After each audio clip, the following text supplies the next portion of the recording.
Alhamdulillah, wa salatu wa salam ala rasulillah. Les louanges reviennent de droit à Allah. Qu'Allah couvre d'éloges et salue son prophète Mohammed. Amma ba'd, fa marhaban bikum jami'an. Bienvenue à tous. On continue notre série au sujet des noms d'Allah. Nous sommes en direct le mardi soir, cette fois-ci à la place du lundi, exceptionnellement. Et les 10 premiers jours du mois de Dhu al-Hijjah approchent. Ces 10 jours où les actions prennent leur pleine valeur et ont plus de mérite que durant tous les autres jours de l'année. Les 10 premiers jours du mois de Dhu al-Hijjah, et là on arrive vers la fin du mois Dhu al-Qa'dah.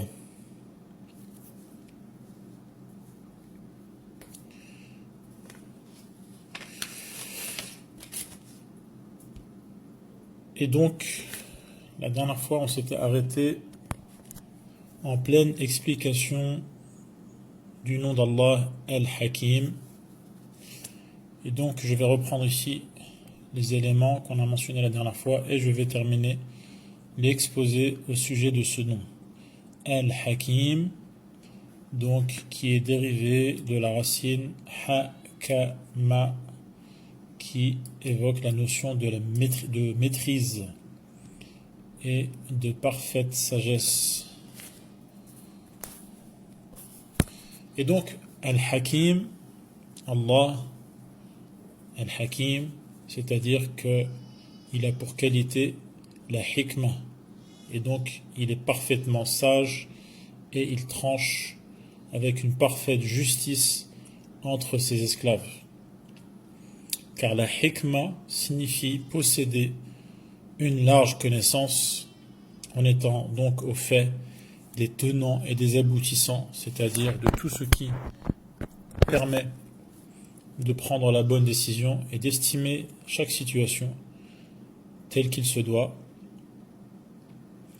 Et la hikmah implique également d'être louable, c'est-à-dire que tout ce que le hakim, le sage, le grand maître, tout ce qu'il va faire, le grand maître dans le sens de la maîtrise, de l'expertise, de la perfection, de la connaissance et également de l'action.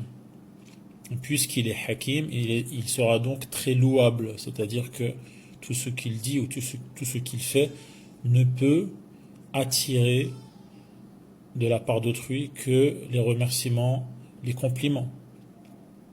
En effet, Al-Hakim, c'est celui qui agit dans chaque situation comme il se doit, de la manière la plus appropriée, sans que personne n'ait à y redire. Allah possède donc la hikmah pour ce qui est de sa création. Sa manière de créer contient la hikmah, la sagesse, ainsi que ses ordres concernant le destin et ses ordres concernant la religion. Tout cela est parfaitement maîtrisé. La sagesse relative à la création tient au fait qu'Allah a conçu cet univers à juste raison. Il n'a pas été créé en vain, de manière complètement absurde et farfelue. Bien au contraire, ce monde, cette création a une finalité qui est entièrement juste, à savoir que nous, les créatures, connaissions Allah afin de l'adorer comme il se doit, et également afin d'être jugés et donc récompensés ou punis en fonction de nos actes et de la réponse qu'on a donnée aux messagers dépêchés, envoyés, missionnés par justement le créateur de cet univers. C'est donc une juste raison qui soutient ou qui est derrière cette création. Allah, Al-Hakim, a agencé sa création de la manière la plus harmonieuse. Il suffit de lever les yeux vers le ciel, de les rebaisser vers les horizons de cette planète, de les retourner vers notre propre corps pour en voir le fonctionnement et voir que tout cela est harmonieusement organisé, suivant un ordre parfait. Allah, Al-Hakim, a donc donné à chaque créature l'aspect qui lui convient. Les créatures aquatiques ont l'aspect qui convient à la vie dans l'eau, en mer ou en rivière. Les oiseaux qui volent, qui fendent les airs, ont l'aspect corporel, morphologique qui convient à leurs conditions d'oiseau. Et ainsi de suite, pour chaque créature.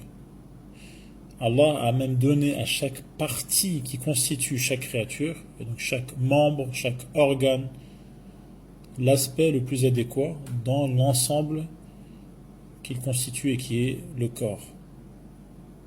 Chaque membre a une fonction et est organisé en connexion avec les autres membres d'une manière remarquable. Si bien qu'on ne remarque rien de disgracieux, rien d'inutile, aucune faille, aucun défaut, aucune imperfection.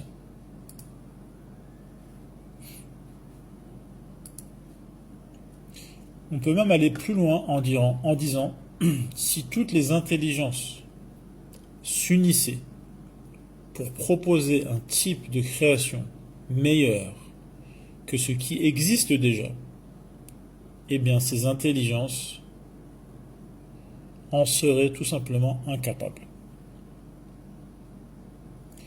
Et donc, cette notion de perfection, de parfaite maîtrise, de profonde sagesse, qui est la notion de la hikmah, mieux on connaîtra Allah et plus on en sera convaincu. Donc lorsqu'on connaît les qualités d'Allah, lorsqu'on est équitable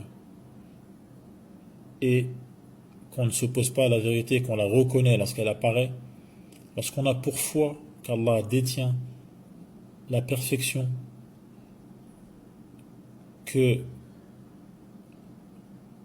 qu'indique chacune de ses qualités, perfection que les créatures ne parviendront jamais à cerner complètement,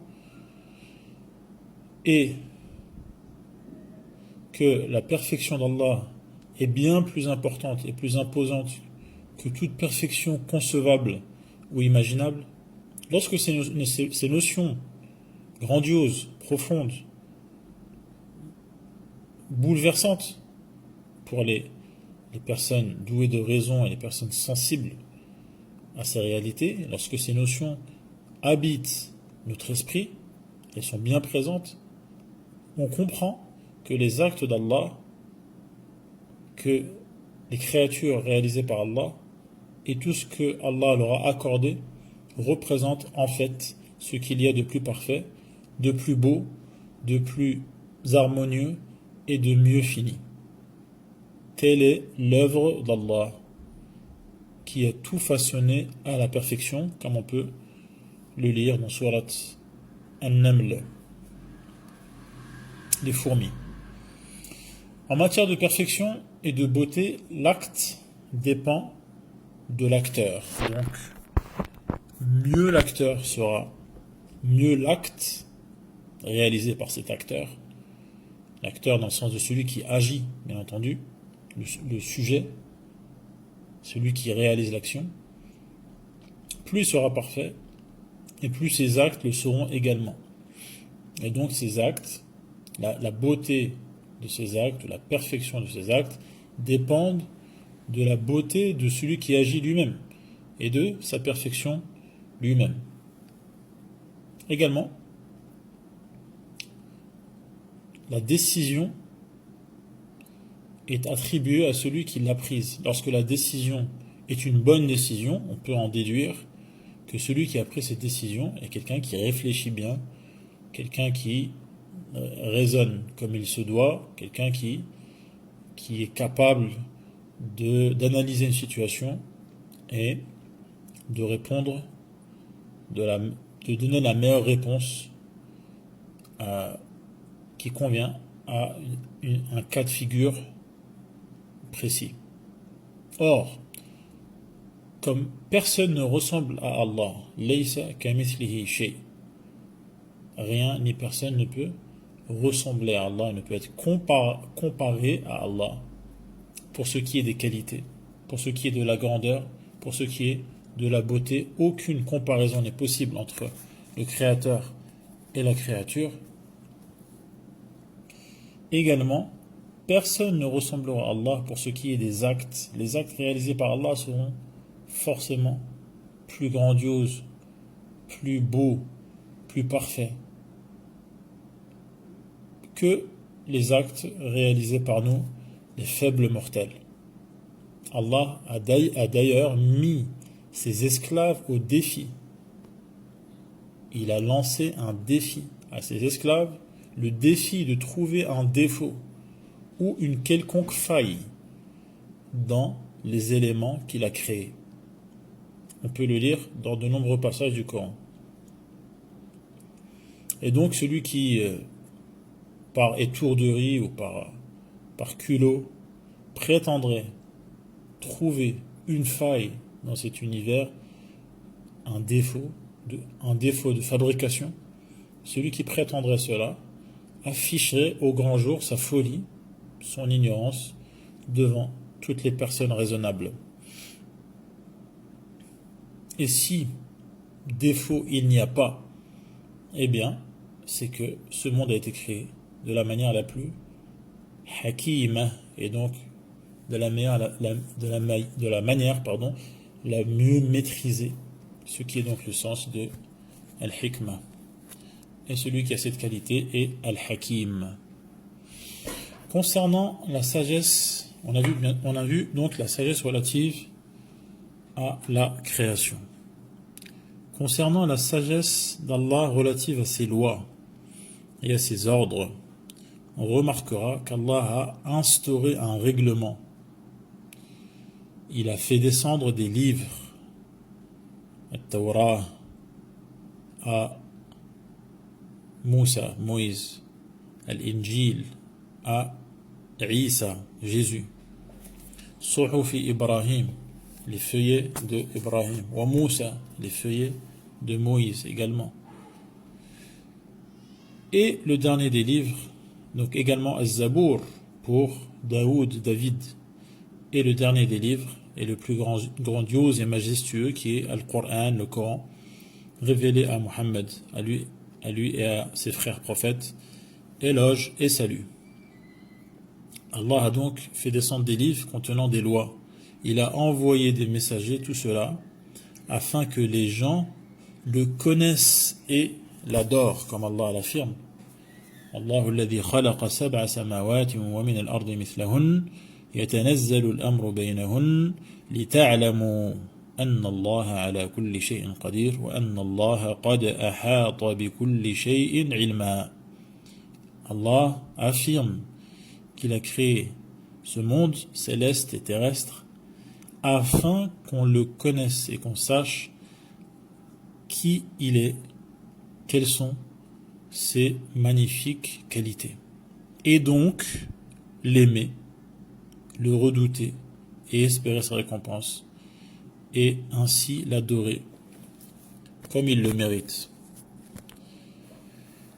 Et donc Allah a fait tout cela, il a créé, il a fait descendre des livres, missionné des prophètes, des messagers, afin que les gens le connaissent et l'adorent. Et c'est la plus grande des sagesses. Y a-t-il plus profond de sagesse que d'organiser la création de cette manière? Et y a-t-il également plus grande faveur que d'organiser les choses de cette manière qui nous permettent, nous, les faibles humains, de connaître qui est notre Créateur et de l'aimer et d'avoir le privilège de l'adorer, pour ensuite être récompensé par lui-même, alors que c'est lui-même qui nous a permis de réaliser tout cela en vérité. Ainsi, connaître Allah et l'adorer exclusivement, lui vouer un culte pur, le monothéisme, le tawhid, lui vouer toutes les formes d'adoration, comme l'inclinaison, la prosternation, le jeûne, l'amour profond, l'amour d'adoration, la crainte profonde, la crainte d'adoration, l'espoir, les invocations, etc. Vouer tout cela à un seul qui est Allah, le louanger, c'est-à-dire répéter les compliments qu'il mérite, le mentionner, parler de lui, comme on espère le faire ce soir, le remercier, vanter ses mérites. Dans l'absolu, tous ces actes sont les meilleurs cadeaux qu'Allah a offerts à ses esclaves. Nous permettre de nous épanouir en accomplissant ces adorations. Y a-t-il plus grand présent, plus grande faveur? Ces faveurs sont les meilleurs hauts faits, les meilleures qualités distinguées qui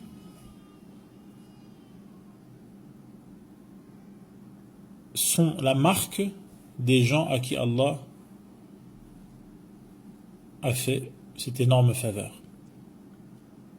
Ces distinctions constituent le comble du bonheur, de la joie, de la félicité du cœur et de l'épanouissement de l'âme. Par ailleurs, ces actes d'adoration exclusivement voués à Allah demeurent l'unique moyen d'atteindre le bonheur éternel et le succès permanent.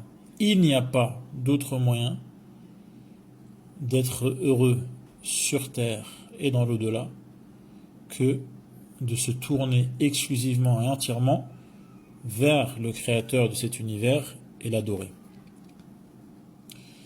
Si les ordres et les lois d'Allah ne contenaient que cette sage raison, qui est de n'adorer que lui, cela aurait été largement suffisant.